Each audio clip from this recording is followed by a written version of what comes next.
The lawyer's voice came through the phone like static from another life, crackling with distance and disbelief. "Mr. Garrett, I need to confirm you're the grandson of Thomas Garrett, formerly of Mesa County, Colorado?" Jake Garrett pressed the phone tighter against his ear, standing in the rain outside the Henderson mansion where he'd just been told he had 1 hour to pack his life into boxes. His service dog, a Belgian Malinois named Ace, sat rigid beside him, amber eyes tracking every shadow that moved beyond the iron gates. "Yeah," Jake said quietly. "That's me. Haven't seen him since I was 7. Well, sir, I'm calling because your grandfather passed 3 weeks ago. He left you his ranch. All 200 acres of it." Jake blinked against the rain. Behind him, the mansion door slammed shut. His mother-in-law's voice still echoed in his head, sharp and final. "You're not stable enough to be around our granddaughter. We're filing for custody." "A ranch," Jake repeated, the words not quite landing. "It's been abandoned for 30 years. Property taxes are current through next year, paid in advance. After that, well, it's yours to figure out. The address is." Jake pulled a soaked receipt from his jacket pocket and scribbled the coordinates with a pen that barely worked. When the lawyer hung up, Jake stood motionless in the downpour, water streaming down his face, mixing with something he refused to call tears. Ace nudged his hand. Once, twice, the third time harder, insistent. Jake exhaled slowly. "Yeah, buddy. I know. Let's go." They had nowhere else to go anyway. The drive from Boulder to the western slope took 6 hours in Jake's battered pickup, the truck bed loaded with everything the Hendersons hadn't burned or thrown away. Clothes, a few books, Ace's medical records from the VA, and a framed photo of Sarah holding their daughter Emma on her 2nd birthday, 3 months before the cancer took her. Jake didn't stop except for gas and to let Ace stretch his legs. Each time they pulled over, Ace circled the truck twice, checking for threats that existed only in the muscle memory they both carried from Kandahar. The mountains rose around them as they drove west, snow-capped peaks cutting into a sky so blue it hurt to look at. Jake's hands tightened on the wheel when a semi passed too close, the rush of air and sound pulling him backward into memories of convoys and explosions. His breathing went shallow. His pulse hammered. Ace barked once, sharp and commanding. Jake forced air into his lungs. "I'm good. I'm here." The dog watched him for another moment, then settled back onto the bench seat, head resting on Jake's thigh. By the time they reached the coordinates, the sun hung low over the mesas, painting the scrubland in shades of copper and rust. The ranch sat at the end of a dirt road so overgrown with sage and buffalo grass that Jake nearly missed the turn. A weathered wooden sign, half-fallen, read Garrett Land, in letters worn smooth by 30 years of wind. Jake killed the engine. For a long moment, neither of them moved. The ranch house stood alone against the horizon, a 2-story structure with a sagging porch and windows that looked like closed eyes. The barn behind it leaned hard to the left, its roof collapsed on one side. Fencing ran in broken lines across the property, posts tilting at drunken angles. It looked like the kind of place people left and never came back to. Jake climbed out of the truck. Ace jumped down beside him, immediately going into scanning mode, nose working the cold evening air, ears rotating like radar dishes. "Yeah," Jake murmured. "I don't trust it either." They walked toward the house together, Ace ranging ahead but never more than 10 feet away. The porch steps groaned under Jake's weight. The front door hung crooked on its hinges, unlocked, swinging open with a push that sent dust spiraling into the fading light. Inside smelled of abandonment. Dust, dry rot, and something faintly metallic like old pennies left in a drawer. Furniture sat beneath sheets that had turned gray with time. A stone fireplace dominated one wall, its hearth filled with debris and bird nests. On the mantel sat a single photograph, the glass cracked, but the image visible. A young man in navy dress blues, standing beside a woman with kind eyes and a boy who couldn't have been more than 6. Jake stepped closer.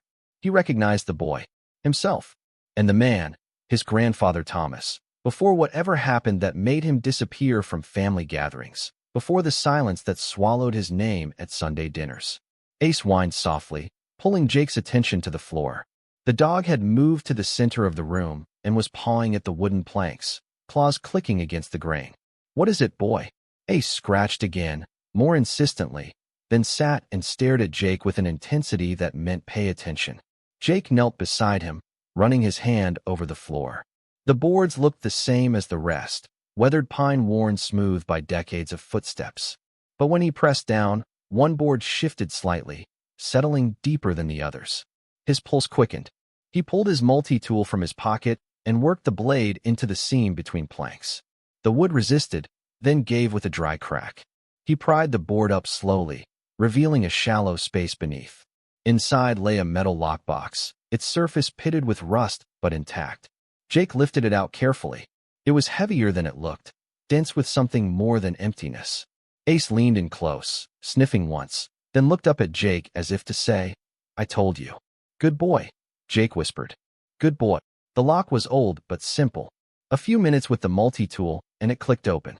Inside the box, wrapped in oilcloth, were 3 items: a leather journal, a ring of keys, and a folded letter with Jake's name written across the front in shaking handwriting.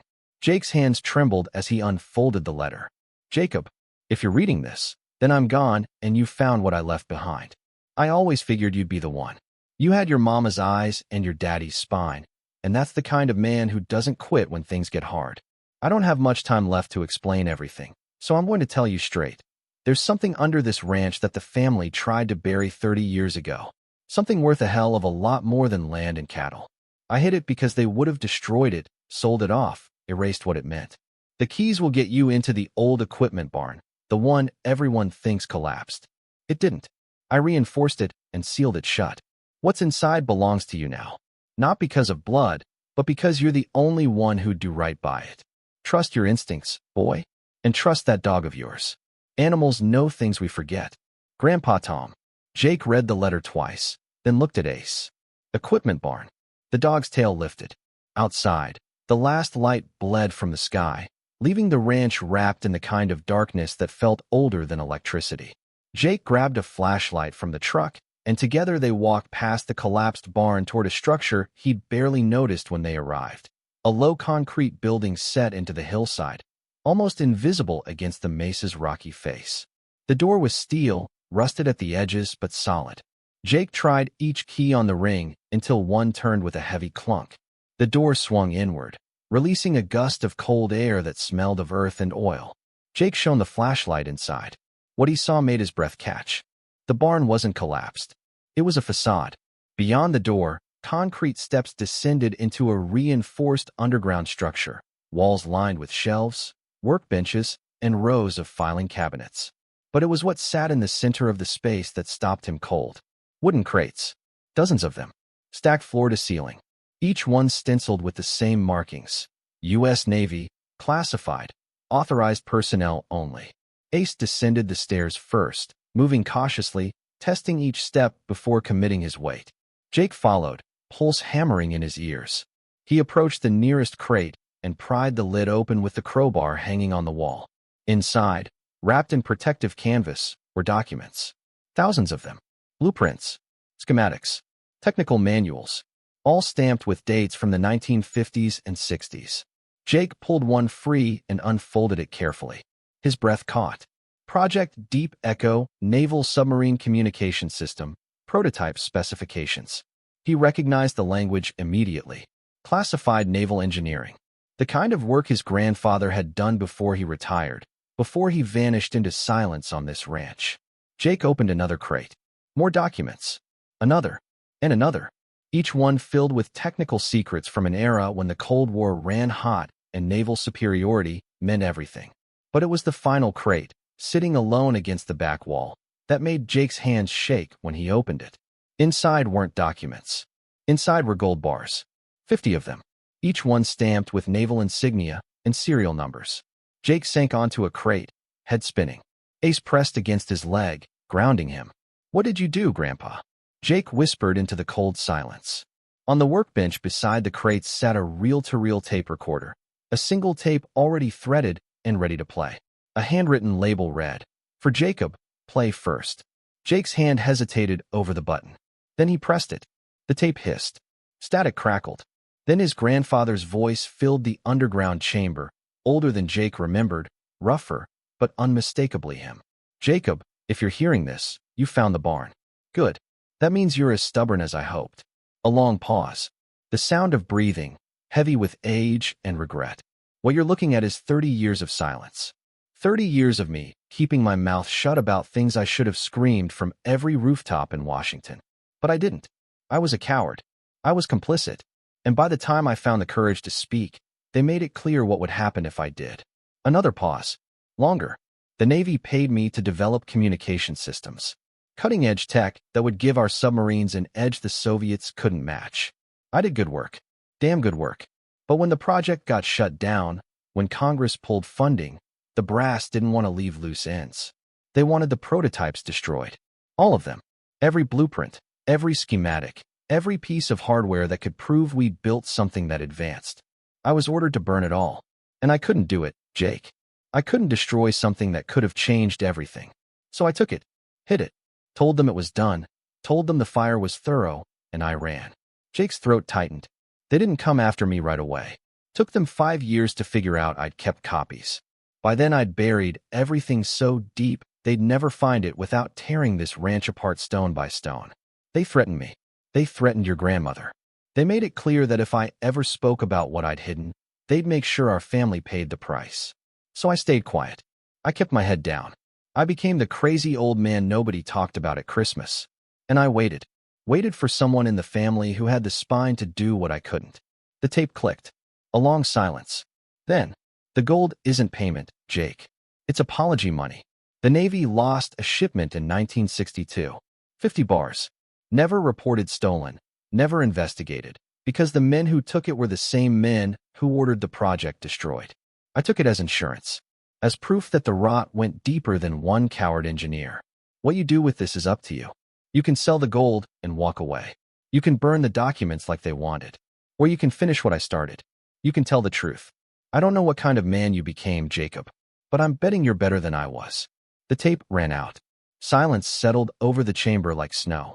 Jake sat motionless, the weight of his grandfather's confession pressing down on him like the earth above.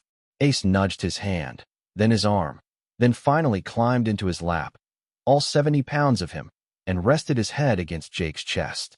Jake wrapped his arms around the dog and let the tears come. Not for the gold, not for the documents. For the 30 years his grandfather spent carrying this alone. For the choice he'd been too afraid to make. For the silence that had eaten him alive. Jake didn't know how long they sat there. Time felt liquid in the underground dark, stretching and pooling in ways that didn't follow clocks. Finally, Ace shifted. He climbed off Jake's lap and trotted toward the back corner of the chamber, where shadows pooled thickest. He began pawing at the ground, claws scraping against concrete. Jake wiped his eyes and stood. What now, boy? Ace didn't stop. He scratched harder, then barked once. Sharp. Insistent. Jake grabbed the flashlight and moved closer. At first he saw nothing but smooth concrete. Then he noticed it, a hairline seam in the floor, almost invisible, running in a perfect square about 3 feet across. Another hatch. Jake's pulse quickened. He ran his fingers along the edge until he found a recessed handle. He pulled. The hatch lifted with a groan of metal on stone, revealing a narrow shaft descending into darkness. A ladder bolted to the wall led down. Jake shone the light into the hole. The beam caught on something metallic about 20 feet down. Stay, he told Ace. The dog whined but obeyed. Jake descended carefully, each rung cold and slick beneath his hands. When he reached the bottom, he found himself in a second chamber, smaller than the first, its walls carved from living rock. In the center sat a steel vault door, the kind used in banks, its combination lock gleaming dully in the flashlight's beam. Jake's hands shook as he pulled the journal from his pocket, the one he'd found in the lockbox upstairs. He flipped through pages of his grandfather's handwriting until he found what he was looking for, a series of numbers written in the margin, circled 3 times. He spun the dial. Left, right, left, right. The lock clicked. The vault door swung open. Inside, stacked in neat rows, were more gold bars. Hundreds of them. And beside them, wooden crates filled with leather-bound ledgers, each one labeled with dates spanning 3 decades. Jake opened the first ledger. His grandfather's handwriting filled every page. January 1963, reported equipment malfunction. Actual cause, Sabotage by Lieutenant Commander Pearson to conceal budget overruns. March 1965, Project Deep Echo terminated. Official reason, obsolete technology. Actual reason, Senator Whitmore's brother-in-law awarded contract for inferior system. July 1968, threatened by naval intelligence. Captain Morrison made it clear, one word about Deep Echo and my family would be investigated for security violations. Page after page, year after year, a meticulous record of corruption, theft, and cover-ups that reached from naval engineering offices to the halls of Congress. Jake's vision blurred. This wasn't just hidden technology. This was evidence. Proof of crimes that had been buried for decades. At the bottom of the vault sat a single manila envelope. Jake opened it with trembling hands. Inside was a death certificate. His grandmother's. Dated 1985. Cause of death, heart failure. Beneath it, a handwritten note in his grandfather's shaking script. They said it was natural. The doctors said it was her heart. But I know better. 3 days after I refused to hand over my research notes, she died in her sleep. No autopsy. No investigation. Just a closed casket and condolences from men who smiled too much. I couldn't prove it then. I can't prove it now. But I know. I'm sorry, Jacob. I'm sorry I didn't fight harder. I'm sorry I let fear win. Don't let it win again. Jake closed the envelope carefully, his hands steady despite the rage building in his chest. This wasn't paranoia. This wasn't the rambling of a broken old man. This was a 30-year confession from someone who'd watched his silence kill the woman he loved. He climbed back up the ladder. Ace met him at the top, pressing close, reading the shift in Jake's body language, the way his breathing had changed. We're not walking away from this, Jake said quietly. Not this time. Ace's tail thumped once. Jake sealed the lower vault and climbed back to the surface. The night air hit him like a slap, cold and sharp. He stood in the ranch yard, looking up at stars so bright they seemed close enough to touch, and made a decision that felt like stepping off a cliff. He pulled out his phone. No signal. He'd have to drive into town, find a lawyer, find someone who could help him navigate what came next. But first, he needed to secure the property. If his grandfather's paranoia was justified, if the people who'd threatened him were still out there, still watching, then Jake had just inherited more than a ranch. He'd inherited a target. Inside the house, Jake spread the journal and documents across the dining room table.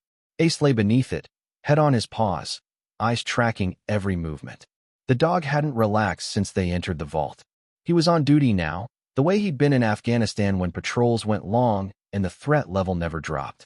Jake photographed every page of the journal, every document, every ledger entry. He uploaded them to an encrypted cloud account the VA had helped him set up for medical records. If something happened to the physical evidence, if the ranch burned or someone came for the files, at least the truth would survive somewhere. It was past midnight when he finally stopped. His eyes burned. His hands cramped. But the work was done. He made a bed on the couch, too exhausted to care about dust or memories. Ace curled up on the floor beside him, close enough that Jake could feel the dog's warmth, hear his steady breathing. Good boy, Jake murmured, hand resting on Ace's back. We're going to finish this. For Grandpa, for Grandma, for everyone. They silenced. Ace's tail thumped twice against the floor. Jake closed his eyes. For the first time in months, since Sarah died, since the Hendersons started circling, since his world collapsed into a single room and a custody battle he couldn't win, he felt something other than grief. He felt purpose. Morning came with the kind of light that only exists in high desert country, sharp and clean, turning the scrubland into a sea of gold and rust. Jake woke to Ace's low growl, the sound that meant something's wrong. He sat up fast, hand instinctively reaching for the sidearm he no longer carried. His heart hammered. His breath came short. Ace stood at the window, hackles raised, staring at the dirt road. Jake moved to the window and looked out. A black SUV sat at the end of the drive, engine idling. Tinted windows. Government plates. Shit, Jake whispered. The SUV didn't move. Just sat there, watching. After 5 minutes, it backed up slowly and disappeared down the road.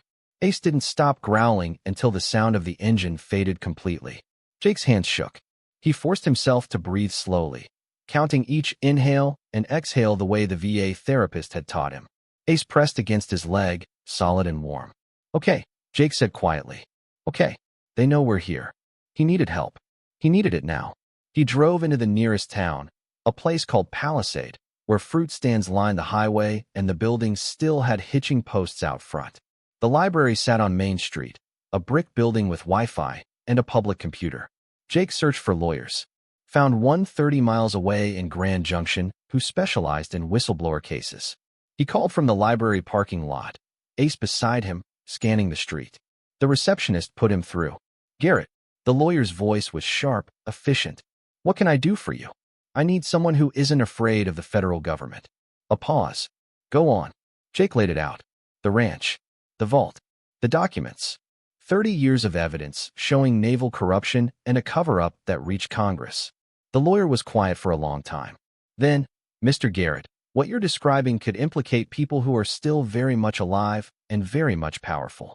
I know. It could also get you killed. I know that too. Another pause. Can you be in my office tomorrow morning? Yes. Bring everything. And Mr. Garrett? Watch your back. If even half of what you're saying is true, you just made yourself the most dangerous man in Colorado. The line went dead. Jake sat in the truck, hands gripping the steering wheel, staring at nothing. Ace climbed into his lap, all 70 pounds of him, and rested his head against Jake's chest. We're in it now, buddy, Jake whispered. No going back. Ace licked his chin once. It was enough. That night, Jake didn't sleep. He sat in the ranch house with all the lights off, his grandfather's rifle across his lap, watching the road. Ace lay by the door, ears rotating at every sound. Coyotes yipping in the distance, wind rattling the broken fence, an owl calling from the barn. Around 2 a.m., headlights appeared at the end of the drive. Jake's pulse spiked. His breathing went shallow. The rifle felt impossibly heavy in his hands. The vehicle stopped. Sat there. Engine running. Ace growled low and continuous. Then the headlights went dark. The engine cut off. A car door opened and closed. Footsteps crunched on gravel. Slow. Deliberate. Jake moved to the window, staying in shadow. He could see a figure approaching the house, medium height, wearing a long coat, hands visible and empty. The figure stopped at the porch steps. Jacob Garrett? A woman's voice. Calm. Clear. I'm not here to hurt you. I'm here to help. Jake didn't move. My name is Lydia Cross. I'm a journalist. I've been investigating naval corruption for 15 years. Your grandfather contacted me 6 months before he died. He told me you'd show up eventually. He told me you'd need someone who knew how to fight this kind of fight. Jake's jaw tightened. How do I know you're telling the truth? Because I'm the only reason you're still alive. That SUV this morning? Naval Intelligence. I made a call. Convinced them you were just a veteran clearing out your dead grandfather's property. Bought you 48 hours. Maybe less. Ace's growl softened, uncertain. Jake made a decision that felt insane and necessary in equal measure. He opened the door. The woman stepped into the dim light. Late 40s, graying hair pulled back, eyes that had seen too much and refused to look away. She held up her press credentials slowly, like someone showing a badge to a spooked animal. I'm going to reach into my coat, she said carefully. I have documents your grandfather gave me. Copies. Insurance, he called it. I'm going to pull them out slowly. Jake nodded once. She withdrew a manila envelope and set it on the porch railing. Look at them. Then decide if you trust me. Jake opened the envelope with one hand, rifle still in the other. Inside were photocopies of his grandfather's handwriting. Letters addressed to Lydia, dated over the past year, detailing everything Jake had found in the vault. At the bottom was a photograph. His grandfather standing beside a younger Lydia, both of them holding drinks, both of them smiling. For Jacob, the back of the photo read, "Trust her. She won't quit." Jake lowered the rifle. "Come inside." They sat at the dining room table, the documents spread between them. Ace positioned himself between Jake and Lydia, watching her with the intensity he reserved for unknown variables. Your grandfather was careful, Lydia said, studying the journal entries. He documented everything. Dates, names, money trails. This is the kind of evidence that doesn't just end careers. It rewrites history. What do we do with it? Jake asked. We go public. Coordinated release. I've got contacts at 3 major papers, 2 networks, and a documentary filmmaker who's been chasing this story for a decade. We hit them all at once, so they can't contain it, can't discredit one source before the others corroborate. Jake's hands shook. They'll come after me. Yes. Lydia met his eyes without flinching. They will. But if we do this right, if we make enough noise, they can't make you disappear without proving everything you're saying is true. The trick is surviving long enough to get it out there. Ace nudged Jake's leg. Jake rested his hand on the dog's head, grounding himself. I've got a lawyer meeting tomorrow, Jake said. Good. Don't go alone. I'll follow. If they're watching you, they're less likely to make a move with witnesses around. What about the vault? The evidence? Lydia shook her head. Leave it sealed. The moment you start moving gold bars, you give them an excuse to raid the property for theft. Right now, all you've got is your dead grandfather's crazy conspiracy journal. That's not enough to justify a warrant. Yet. Jake nodded slowly. It made sense. Cold, tactical, dangerous sense. Lydia stood. I'm staying at the motel in Palisade. Room 12. You need me, you call. I'm a light sleeper. She paused at the door. Your grandfather was a good man, Jake. He just got dealt a bad hand. Don't let his silence be for nothing. I won't. After she left, Jake locked the door and checked every window. Ace followed him through the house, methodical, thorough. When they finished, Jake sank onto the couch. What the hell are we doing, buddy? He whispered. Ace jumped up beside him, against every rule Jake had ever taught him, and rested his head on Jake's chest. The weight of it, the warmth, the steady heartbeat, pulled Jake back from the edge of panic. Yeah, Jake murmured. I know. We're doing the right thing, even if it kills us. Ace's tail thumped once against the cushions. Outside, the desert wind howled through the broken fence, carrying the scent of sage and snow. Inside, a veteran and his dog kept watch over secrets that had waited 30 years to be told. And somewhere in the dark, engines idled, and phones rang, and powerful men made decisions about problems that needed to disappear. But Jake Garrett wasn't disappearing. Not this time. The lawyer's office sat on the third floor of a brick building in Grand Junction, wedged between a bail bondsman and a tax preparation service. Jake climbed the stairs slowly, Ace at his side, every instinct screaming at him to run. Lydia waited in her car across the street, watching. The lawyer, a woman named Rebecca Stern, met them at the door. She was younger than Jake expected, maybe 35, with sharp eyes and a handshake that meant business. Mr. Garrett. And this must be Ace. She crouched, letting the dog sniff her hand. I was Navy JAG for 6 years. I know a working dog when I see one. Ace's tail wagged once. High praise. Inside, Rebecca's office was cramped but organized, every surface covered with case files and legal briefs. She cleared space on the conference table and gestured for Jake to sit. Show me what you've got. Jake spread the documents out. The journal, the photographs, the ledgers, everything he'd copied and encrypted. Rebecca worked through them methodically, taking notes, cross-referencing names. An hour passed, then 2. She didn't speak except to ask clarifying questions. Finally, she sat back. Jesus Christ. That bad. Worse. She tapped the journal. Half these names are still alive. 2 are sitting congressmen. One's a retired admiral who consults for defense contractors. If you go public with this, they'll destroy you. They'll claim you're unstable. PTSD, paranoid delusions, dishonorably discharged.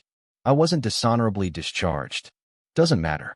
By the time they're done with you, nobody will remember the truth. They'll remember the narrative. She paused. But if you don't go public, they'll bury this. Again. And your grandfather's 30 years of silence will mean nothing. Jake's jaw tightened. So what do? We make you bulletproof. We file a whistleblower complaint under the False Claims Act. We document everything. We get independent verification of the vault's contents. We bring in experts who can authenticate the documents. And we do it all before they know what's happening. How long will that take? 3 weeks. Maybe less if I call in favors. Jake shook his head. I don't have 3 weeks. They know I'm here. They're already watching. Rebecca leaned forward. Then we accelerate. I'll reach out to the Inspector General's office today. But Jake, you need to understand something. The moment we file, you become a target. Not just you. Anyone connected to this. Your family. I don't have family, Jake said quietly. Not anymore. Something shifted in Rebecca's expression. Sympathy, maybe. Or recognition. Okay. Then we fight. She started making calls. Jake sat in the corner, Ace pressed against his leg, listening to Rebecca navigate bureaucracy with the precision of someone who'd done this before. Within an hour, she had meetings scheduled, affidavits drafted, in a timeline that felt impossible and necessary. When they finally left, the sun hung low over the mesa. Lydia fell into step behind Jake's truck as they drove back toward Palisade. Halfway there, Jake's phone rang. Unknown number. He answered cautiously. Yeah. Mr. Garrett. This is Captain William Morris, U.S. Navy, retired. I believe we need to talk. Jake's blood went cold. I don't know who you are. Your grandfather did. We served together. I was his commanding officer during Project Deep Echo. A pause. I know what he took. I know what he hid. And I know you found it. Jake pulled over, heart hammering. Ace's hackles rose. What do you want? Jake asked. To offer you a deal. Return the classified materials. Keep the gold. Call it your inheritance. Walk away. No one gets hurt. No one digs up old ghosts. And if I say no? The voice on the other end hardened. Then you'll learn the same lesson your grandfather did. Some secrets are more dangerous than the men who keep them. The line went dead. Jake sat gripping the phone, knuckles white. Ace barked once, sharp, pulling him back. Lydia's car pulled up beside him. She rolled down her window. You okay? Jake told her about the call. Her expression went grim. They're trying to spook you. Classic intimidation. Means we're close to something they can't afford to lose. What if they're right? What if this gets people killed? Then it's already gotten people killed, Lydia said. Your grandmother. Maybe others you don't know about. The question isn't whether people get hurt. It's whether their deaths meant something. Jake stared at the horizon, where the mesas bled into shadow. He thought about his grandfather, alone on this ranch for 30 years, carrying guilt that hollowed him out from the inside. He thought about Sarah, dying in a hospital bed while the Hendersons already planned how to take Emma away. He thought about every veteran who came home broken and got told they were weak instead of wounded. Let's finish this, Jake said. Lydia nodded. Good. Now get back to the ranch. Lock the doors. Don't answer the phone unless it's me or Rebecca. And Jake, sleep with that rifle close. That night, Jake didn't sleep at all. He sat in the underground vault with Ace, surrounded by his grandfather's 30-year confession, and read every page of every ledger. The corruption went deeper than he'd imagined. Contracts awarded to relatives. Equipment failures covered up. Safety inspections falsified. And beneath it all, a pattern of threats, payoffs, and convenient accidents that silenced anyone who asked too many questions. Near the bottom of the final ledger, Jake found a list of names. 23 of them. Beside each name, a date and a single word. Disappeared. Discredited. Died. Discharged. His grandmother's name was there. So was a lieutenant who'd questioned the budget overruns. A journalist who'd started asking about Project Deep Echo. An inspector who'd noticed discrepancies in the equipment manifests. All of them gone.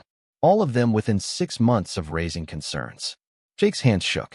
They've been doing this for 50 years.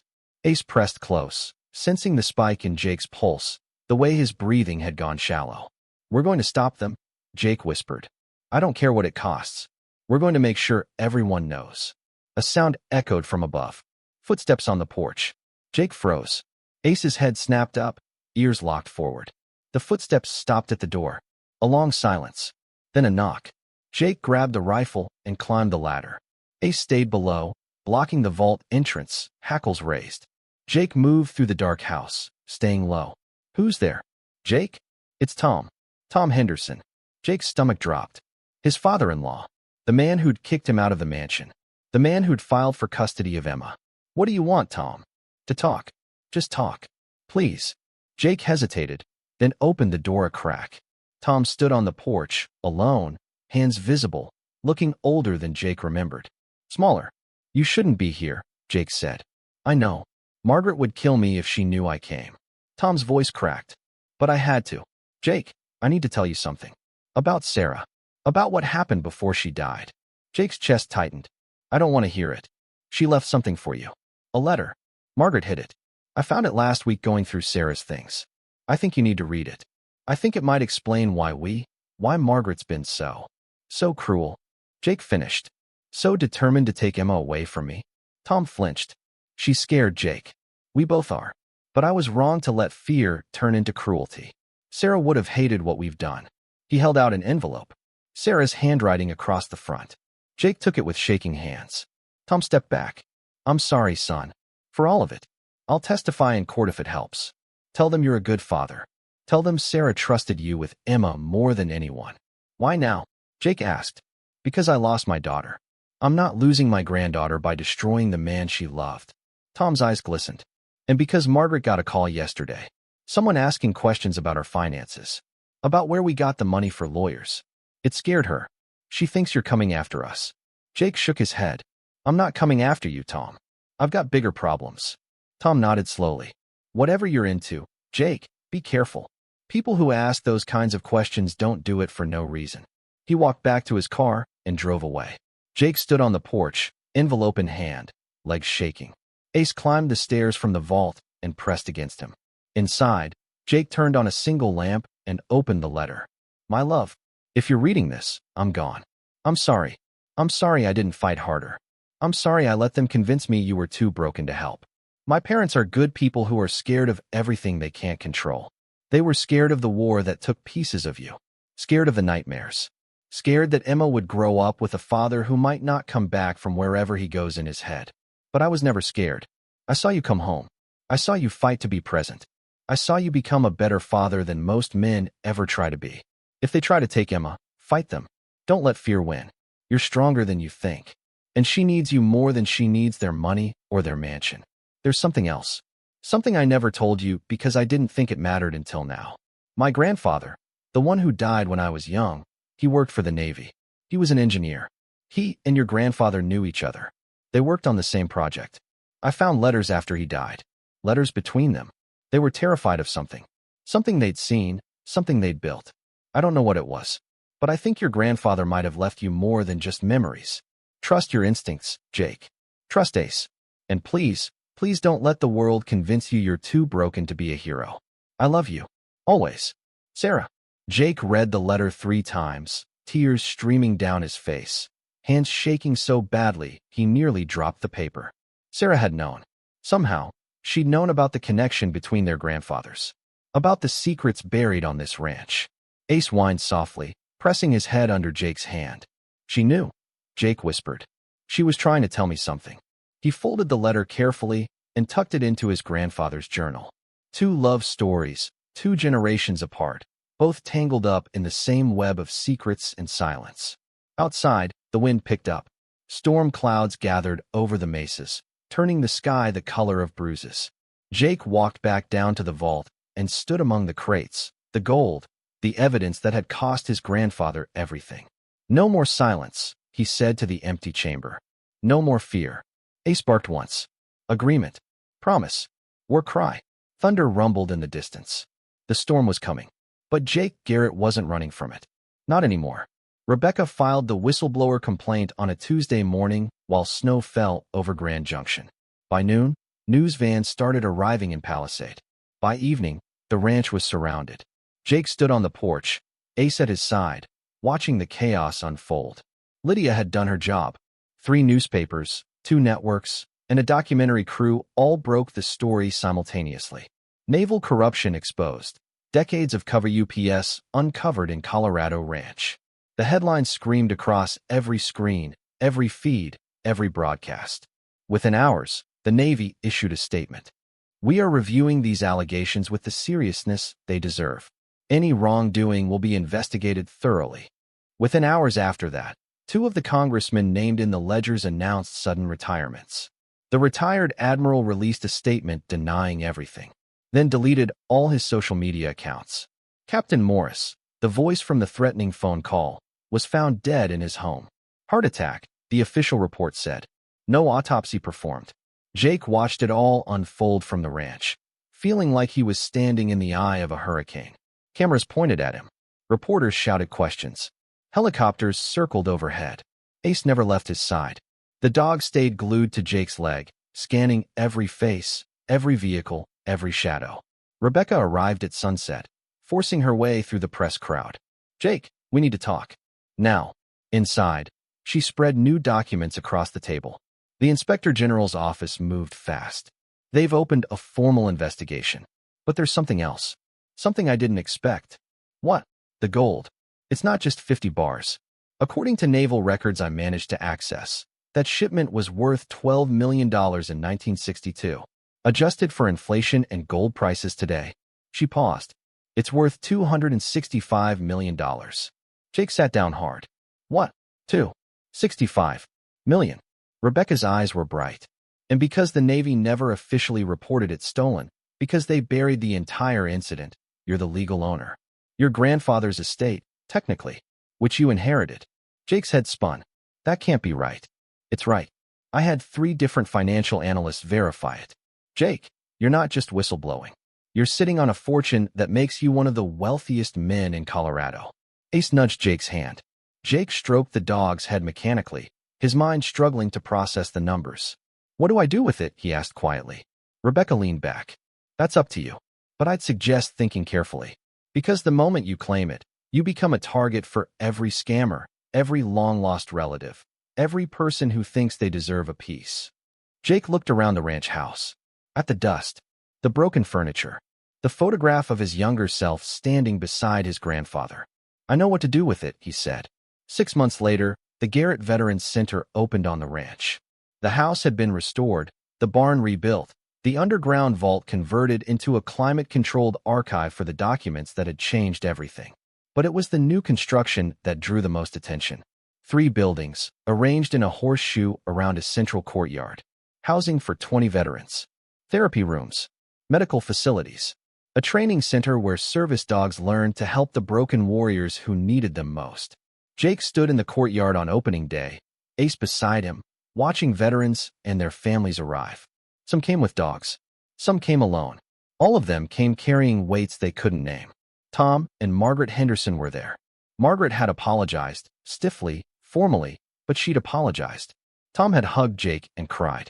Emma stayed with them on weekends now, and Jake was fighting for more custody. Slowly, carefully, with lawyers who didn't scare her and therapists who helped them all heal. Sarah's letter hung framed in Jake's office, beside his grandfather's photograph. Lydia had won a Pulitzer for her reporting.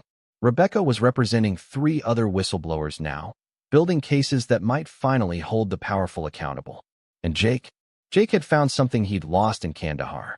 Purpose, direction, a reason to wake up in the morning that didn't feel like dragging himself through mud.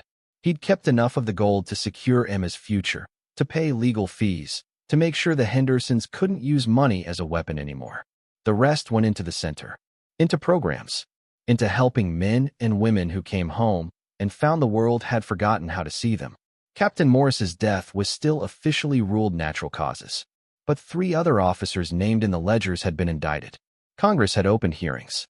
The Navy had issued formal apologies to families whose loved ones had been silenced. It wasn't justice, not complete justice, but it was something. It was a crack in the wall, and cracks, Jake had learned, were where light got in. That evening, as the sun set over the mesas and the veterans settled into their new rooms, Jake walked to the edge of the property. Ace trotted beside him, older now, slower, but still sharp, still watching. They stood looking out over the land his grandfather had died protecting, the land that had held secrets worth killing for, the land that now held hope worth living for. We did it, Grandpa, Jake whispered. We finished what you started. The wind carried the scent of sage and snow. Somewhere in the buildings behind him, someone laughed. A genuine, surprised sound. The kind that comes from people who'd forgotten what safety felt like. Ace leaned against Jake's leg, warm and solid. Yeah, buddy, Jake murmured. We're home. And for the first time in years, the word didn't feel like a lie. Epilogue, 1 year later. Emma ran through the courtyard, her laughter echoing off the buildings. Ace chased her in slow, careful circles, letting her stay just ahead, his tail wagging in the patient rhythm of a dog who understood children needed to win sometimes. Jake watched from the porch, coffee in hand, smile pulling at his face despite the Colorado cold. Margaret sat beside him, quieter now, smaller somehow, but present. She'd started volunteering at the center, working in the kitchen, talking to the spouses of veterans who needed someone who understood what it meant to love someone the war hadn't quite released. Tom taught woodworking in the therapy building.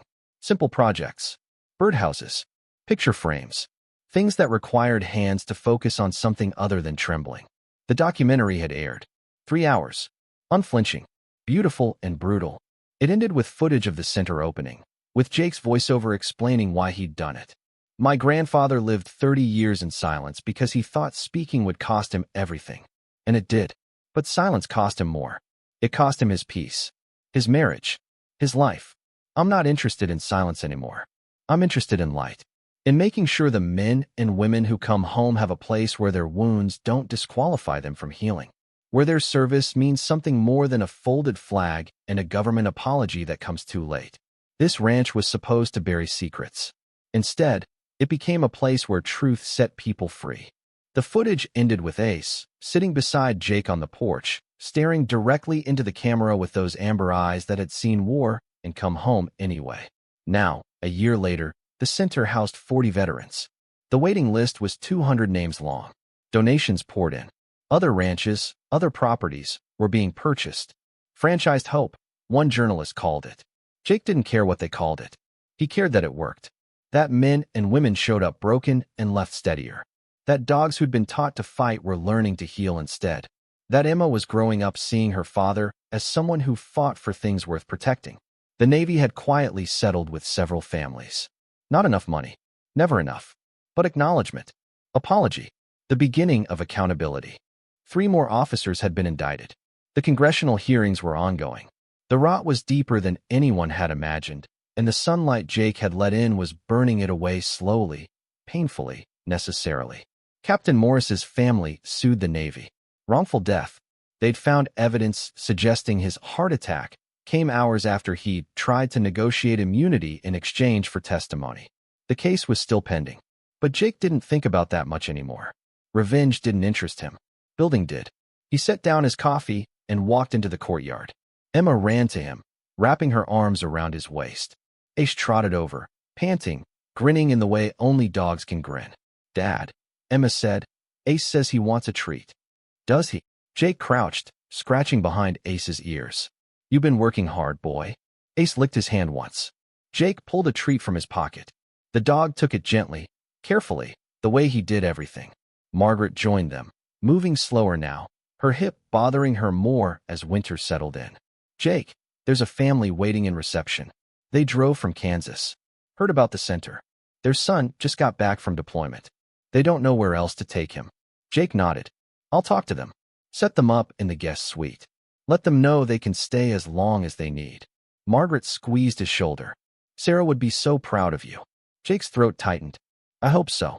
That night, after the new family was settled, after Emma was tucked into bed in Tom and Margaret's cabin, after the center lights went dark and the veterans slept in rooms that didn't echo with gunfire, Jake walked out to the vault. He descended the ladder, Ace following carefully. The chamber had been transformed. Glass cases held the declassified documents. Plaques explained the history.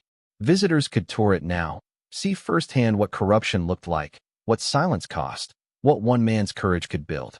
Jake stood in front of his grandfather's portrait, hung beside his grandmother's. They looked young in the photos. Hopeful. Unbroken. "I miss you both," Jake whispered. "I wish you could have seen this. Wish you could have met Emma. Wish we could have done this together." Ace pressed against his leg. Jake reached down, resting his hand on the dog's head. "But we did okay, didn't we, buddy? We finished it. We made something good out of something that tried to destroy us." Ace's tail thumped against the concrete floor. A steady rhythm. A heartbeat in the dark. Jake climbed back to the surface. The night sky stretched overhead, stars so bright they felt close enough to touch. The mesas rose dark against the horizon, patient and eternal. Somewhere in the distance, a coyote called. Another answered. Life finding life in the darkness. Jake locked the vault and walked back toward the house where light glowed warm in the windows, where Emma slept safe, where veterans who'd lost everything were learning to believe in second chances. Ace trotted beside him, shoulder brushing Jake's leg. Steady, loyal, present. They'd come to this ranch with nothing. A cardboard box, a dead grandfather's letter, a fortune hidden in the dark. But what they'd found wasn't gold. It was purpose. It was truth. It was proof that some silences were worth breaking, no matter the cost. And as Garrett climbed the porch steps with his dog beside him, walking into the warmth and light of a home built from secrets that refused to stay buried, he felt something he hadn't felt since before the war. Peace. Not the absence of pain, but the presence of meaning. And that was worth more than all the gold in Colorado. If this story moved you, think of someone who needs to hear it. Share it. Talk about it. Let it remind you that truth, however buried, always finds a way to the surface. And if you've served, if you've struggled, if you've ever felt too broken to be useful, you're not. Your story matters. Your service matters. You matter. Keep going. There's a ranch waiting somewhere, and the dog beside you knows the way.